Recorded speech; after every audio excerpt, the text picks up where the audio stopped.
Yo, what is up YouTube? It's Casey and I'm back for another video. It's been like 6 months, probably like a year. I don't know, it's been a very long time. It's been a crazy past 2 years, but I've finally done something else to the car. It's been a very long time since I've done really anything to the car.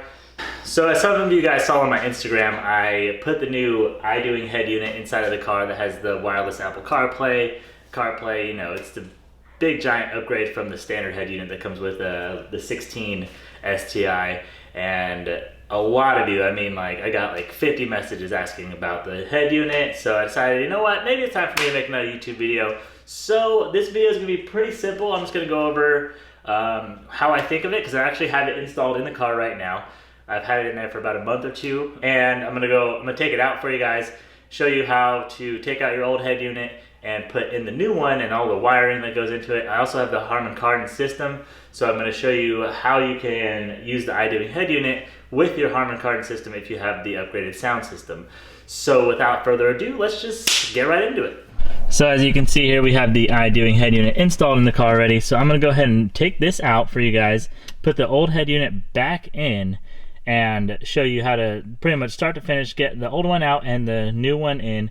And I think it took me maybe an hour and a half by myself. But what I really wanted to go over is getting the old one out. So it's not fully in the car right now, but the way that you're going to want to get this old head unit out of the car is you remove this, the climate control vents out of the car. So this is all just pop clips. You just pop this out and remove the connectors that connect into your hazard and your whatever thing, the buttons that control that screen up there.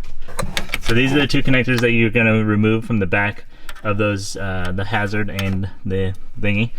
Now when it comes to getting the head unit out, this is going to be a little bit more difficult. So there are two 10mm bolts that you remove from the top right here and right here. I don't have the frames on mine, so they'll be, your head unit will have the frames connected into it. Those two, really simple to get out, 10mm. Alright, so the other two bolts, so these are the first two bolts that you have to remove, and the second two that are a little bit harder to get to, you can see behind this harness right here. That's one of the holes for that second, for the one of the two, and that's the other hole. And essentially you come, for this one, you're going to come up through here and get an extension with like a swivel head or a wobble head that I'll show you that I used, and you can loosen that one. And then same thing for over here, you can come up from underneath the steering wheel area up in here, get like a flashlight, and you can just use an extension to get to that one. That's what I did. It was pretty simple without having to remove anything else. And then you'll have your head unit all removed, the old one, and then we're gonna go to the work table and start transferring some stuff over. All right, so if you guys have one of these, I highly recommend using it. So you get an extension that has the swivel head, so bobble head, whatever you want to call it, and essentially you can get up in there and you have enough play with this to loosen and remove those two bolts without having to remove all of the panels inside of the car. That'll probably save you at least like 30 minutes to an hour, depending on how good you are. If you don't have this though, you will have to probably remove some panels to be able to access those two difficult to reach bolts in that big old hole that we got right there.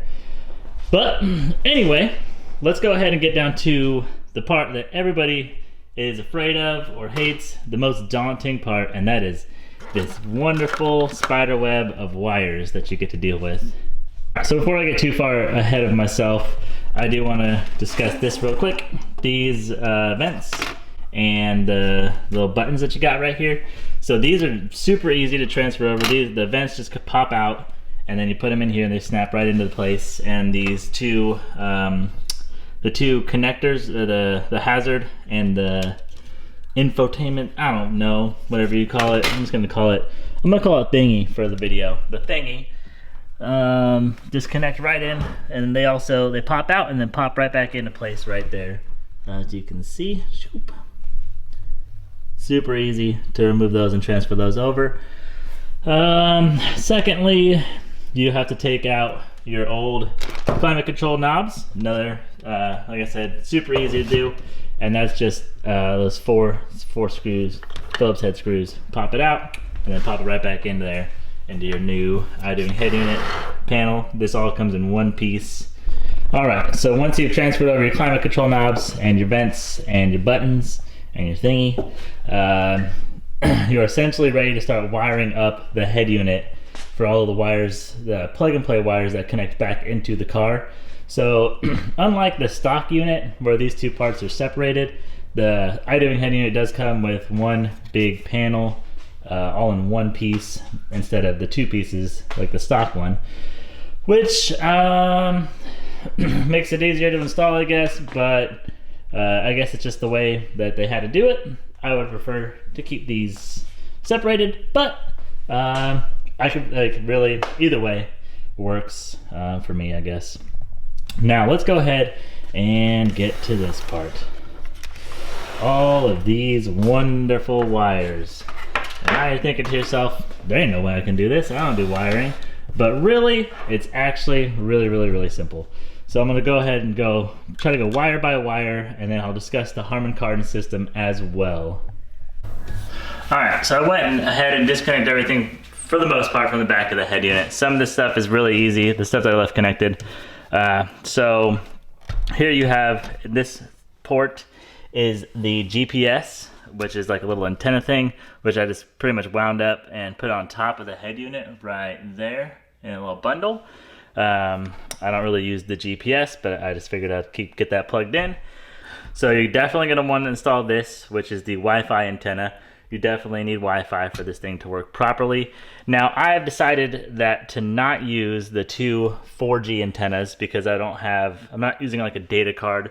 If you wanted to have data for this to connect to like internet roaming, you could do that. I just want either hotspot it to my phone, or I don't really necessarily need to use internet on this guy. But if you wanted to do that, you can. You just connect these to 4G antennas, which are provided in your lovely bag of connectors, these guys. So these are the 4G antennas. I've decided to not use those, which you also would use the, let's see, another thing that I'm not using is the SIM connector right here. So this SIM connector is what you would use if you had data for your head unit. You put your little SIM connector in there, and yeah, but I have decided not to do that, and I've been using it for about a month, no problems without it. So those two things to get started. Next, we are gonna go to the USB ports, which is really simple. It comes with two wires, two separate wires, two connectors, I guess. Two connectors for 3 USBs. I've decided to plug in all 3 of these. Now you might think to yourself, I don't need USBs, it has wireless CarPlay. Yeah, but unless you have another, like, it's nice to have the plug-in to the head unit, but also wireless CarPlay does kill your phone battery pretty quickly, so it's nice to have the option to plug it in and charge your phone as well. So I'm gonna go ahead and install the 2 USB connector cord, which plugs right into here. This port, this first little blue port right here, this pops right in there. Secondly, I'm gonna go ahead and install the single USB cord, which plugs in right next to it. All right, so let's go ahead and try to explain how to get all these wires connected now. So you will have a very large harness that looks something similar to this, with this black connector that will connect straight into the head unit itself right here. But before you do that, you should connect these 2 boxes. So these are pretty self-explanatory because the pins, this one has a smaller pin connector right here, and the cable 1 box has the larger pin connector. So find the larger pin connector and connect it into the cable 1 box. Next, get the CAN bus decoder, find the other small smaller one, and connect that one into the CAN bus decoder box. So you got your boxes connected now. Pretty simple there. Next, you're going to want to connect all of your red and white wires. Now, bear with me here. It's a lot of wires, but they're all labeled and it's all pretty self-explanatory here. So we have RL in, then you find your RL out, get your RL in and your RL out, or whatever, and just plug them in together like that. You're gonna do the same process for all the rest of these, which is pretty self-explanatory on this one. So I'm gonna go ahead and fast forward this part.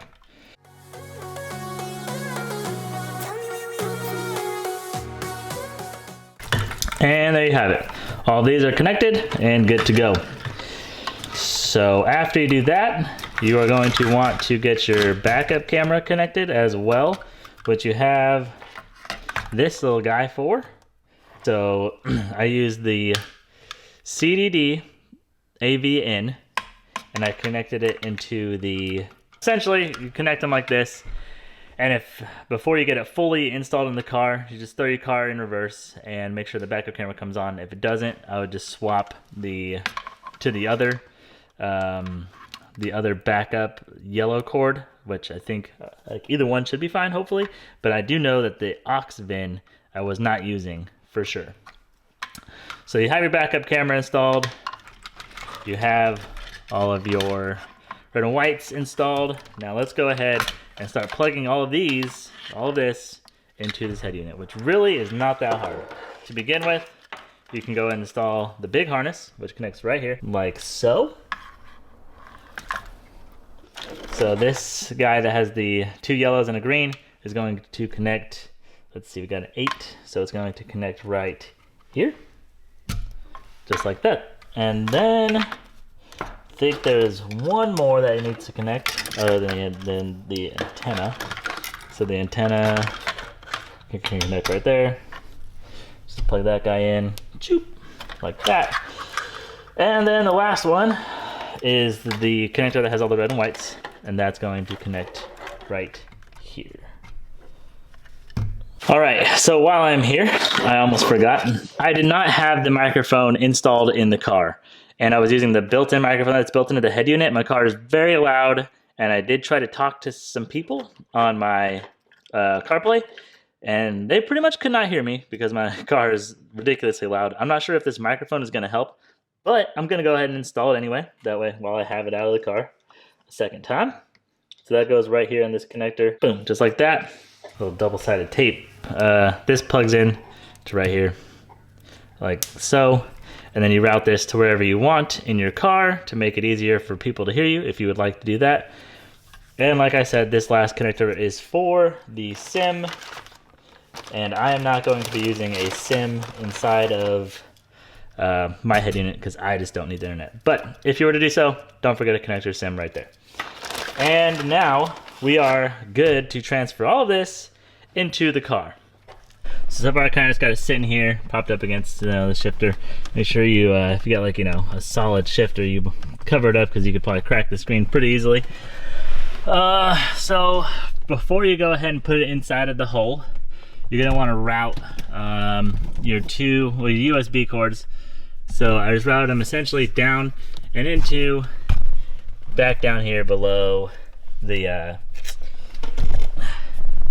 down pretty much right there. And then you can take those and tuck them into your glove box when you're not using them, and then pull them back out whenever you want to use them. And for the microphone, I went and routed it down to the left side where it comes out underneath the, down here. And I'm gonna go ahead and tuck this wire in and figure out where I want to put that. But you're definitely gonna want to route those wires first before you go ahead and start plugging everything into the head unit. Do not plug in your climate control one first. It's definitely easier to get all of your head unit stuff plugged in first. Make sure it's all working properly, and then go ahead and plug in the climate control and then the hazard and other thing. So when I went and reconnected my head unit, I put my car in reverse, turned the car on, not like didn't start it, but enough to where the backup camera would come on. So the original one that I had it plugged into for the backup camera, like I said, there's 2 yellow ones that are labeled back video in. And I had, like I said, you have to plug in one of those 2 into the CDD AV in. And I had it plugged into the wrong one. So then I just swapped it, and my backup camera came on perfectly. So that works just fine. I'll show you real quick. So turn those on, and then back this comes on. Whoop, oh, didn't mean to do that. But so there you go. Backup camera is working. Originally it just said no video or something. If that happens to you, just swap it over. Swap the other backup into the AV or CDD AV in, and it should work just fine. But so now that I have everything all wired up, the head unit is working properly, I'm gonna go ahead and plug in the climate control, and then I'm going to plug in the hazard and the thing, and then I'm gonna go ahead and snap this bad boy into place, and I will show you some tips that I have for snapping it into this big old hole right here. The best way that I figured out to get this guy to fit into here, it's gonna be a little frustrating, so just keep that in mind, is to work your way, get the top clipped in to like right here, get the tops clipped in right here, and then kind of work your way down along the sides. Careful not to put too much pressure on the screen. You don't want to crack the screen. Pop the sides in, and then kind of holding the top, and then go ahead and push the bottom the rest of the way in. But that is the best way that I found to get this guy to fit in there. The easiest, it's not the easiest thing to get to snap into place, I will say, but with those tips, hopefully you'll be able to get it figured out a lot quicker than I did. And yeah, so I'm gonna go ahead and pop this guy into place, and I will show you what it looks like all the way installed. All right, so there you have it. It is all the way installed. Not too difficult. The top part is probably the hardest part to get. Go ahead and snap those in. Like I said, snap them in, press the middle, and then go down, tuck in the bottom here. Now I'm going to show you that everything is working properly. I do have the Harman Kardon System. Let's go ahead and turn this guy on. You're going to need to do it twice here to get your backup camera. See, backup camera working perfectly. And then we're going to go throw it out of reverse.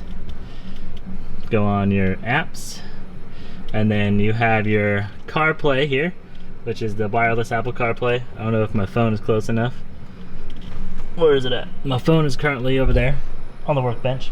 Let's see if it will connect to the car. Oh, look at that. Apple CarPlay connected just fine. Let's go ahead and ignore that. So, there we go. Apple CarPlay is connected wirelessly, as you can see here. Got my sweet Backstreet Boys pulled up on my phone. You know how it is. But look at that. Nothing plugged in. And we got CarPlay rolling. Let's see what else. Alright, so we go back to our home screen. This thing is very, very customizable. It's a very large screen, but it fits. I like the way it fits. It's really sleek. It doesn't stick out too far.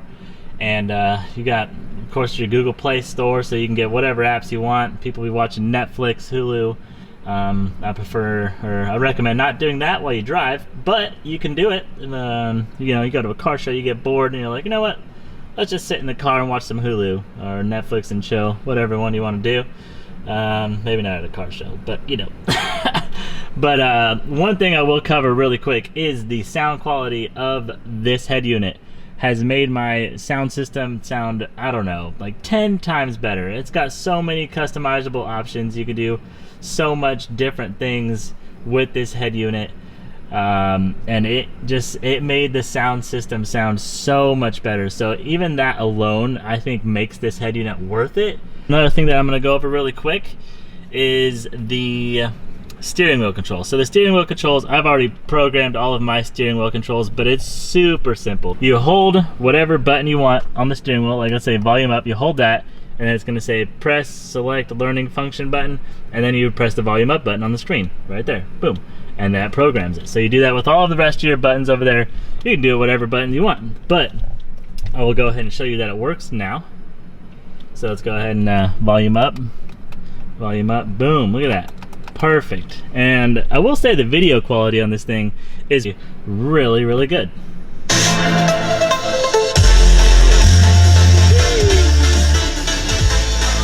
Go ahead and exit out of there. Yeah, that's a little video that comes programmed on the head unit. So I am sure there is a million different things that you can do with this head unit, but really I haven't really dove into it much. I really just wanted the CarPlay and the better sound quality for the sound system. So that alone in itself is definitely more than worth it. Out of all of the mods I've done on the car, this head unit definitely is definitely a must. And yeah, so let me, that's about it for this. But as you can see, everything's working perfectly fine. Throw it in reverse, boom, there's that. And you're good to go. And that's about all I have for this video. If you guys are skeptical about buying the iDoing head unit, I hope this either pushed you one way or the other. I personally love the head unit. It is amazing. The sound quality is so much better on the car. And the wireless Apple CarPlay is definitely something that is a must these days. And honestly, I have no complaints really. If I had to have one complaint, or one thing that I say iDoing could probably do better, is the mounting of the unit, which I don't know the logistics of that, but the whole popping in and everything is a little difficult, I will say. But other than that, the head unit has been working fine for the past like month and a half, 2 months, zero problems with it. That's going to be it for this video. Hope you enjoyed it, and I want to give a quick thank you to all of you that have been watching and supporting me this entire time. I know I've been slacking on videos. I'm going to do my best to keep making them, and this is hopefully the start to me continuing filming for YouTube. But in the meantime, happy holidays, Merry Christmas, whatever y'all believe in, and stay safe out there. We out.